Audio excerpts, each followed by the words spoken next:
Right now, somewhere in the world, two people are standing in front of a crowd, making promises they intend to keep for the rest of their lives. The ceremony around them might involve a church, a temple, a beach, a courthouse, or a field. The words might be ancient or written last week. The clothes might cost a month's salary or nothing at all. But the core act, two people declaring a specific, exclusive, permanent bond before witnesses, is something every human culture that has ever existed has practiced in some form. The question is why? Because marriage, when you examine it without the romance, is a deeply strange arrangement. Two unrelated adults agreeing to share resources, labor, and reproductive investment indefinitely, with social, legal, and in most historical cases, divine consequences for breaking the agreement. No other species does anything remotely like this at this level of formalization. So where did it come from? And why did every human culture on Earth arrive at some version of it independently? Let's start before marriage existed. For the first several million years of human evolution, the evidence suggests that early hominins lived in social arrangements much closer to those of other great apes.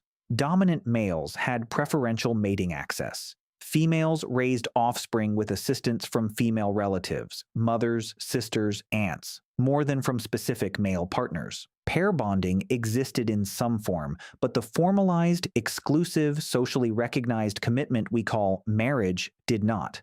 Then the human brain got bigger, and that changed everything. A bigger brain requires a longer childhood. A human infant is completely helpless for months and dependent for years, far longer than any other primate. A nursing mother with a helpless infant cannot hunt, cannot gather efficiently, cannot defend herself or her child from predators. She needs consistent support from someone who has an investment in her survival and her child's survival that goes beyond casual interest. This is the problem marriage evolved to solve. Not romance, not love. Resource allocation during the most vulnerable period of the human reproductive cycle. The earliest evidence of formalized pair bonding comes not from records or artifacts, but from bones. When researchers analyze the skeletal remains of early Homo sapiens and compare them to our closest primate relatives, they find a significant reduction in what biologists call sexual dimorphism, the size difference between males and females. In highly polygynous species, where dominant males control access to many females, males are significantly larger than females. The size difference reflects the evolutionary pressure of male-male competition. In humans, that size difference is significantly smaller than in chimpanzees or gorillas. This is consistent with a shift toward pair bonding, toward a social structure in which males compete less directly for multiple mates and invest more in specific partnerships. The bones do not lie. The human body was shaped over hundreds of thousands of years by a social structure that looked more like pair bonding than like harem control. But a pair bond is not a marriage. The step from biological pair bonding to institutionalized marriage, from two animals that stay together to two people whose union is recognized, regulated, and enforced by the wider community, required something that biology alone cannot produce.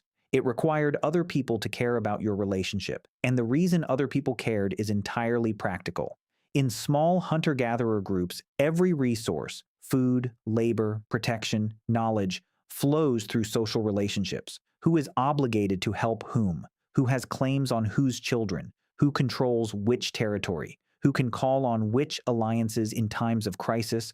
All of this is determined by the map of relationships within the group and between groups. A marriage announcement is not fundamentally a declaration of love. It is a declaration of alliance. It tells every other person in the community, this person's resources and obligations are now tied to mine. Our children belong to both lineages. Our debts and claims flow in both directions. Marriage made the social map legible. It told everyone in the group how resources and obligations were structured. And in a world where survival depends entirely on the cooperation of people around you, a legible social map is not a luxury. It is survival infrastructure. The oldest marriage-like arrangements documented by anthropologists across unconnected cultures share a set of core elements that are strikingly consistent. Exchange between families. The union is not just between two individuals. It is between two kinship groups. Gifts flow in both directions: labor, goods, animals, land, or cash depending on the culture. These exchanges are not optional ceremony. They are the mechanism by which the alliance is formalized and the obligations made binding. Public declaration. The union must be witnessed. A secret pair bond creates no social obligations for anyone outside the couple. A publicly witnessed marriage creates a web of obligations between the couple, between their families, between the couple and the community that witnessed the declaration. Regulation of reproduction.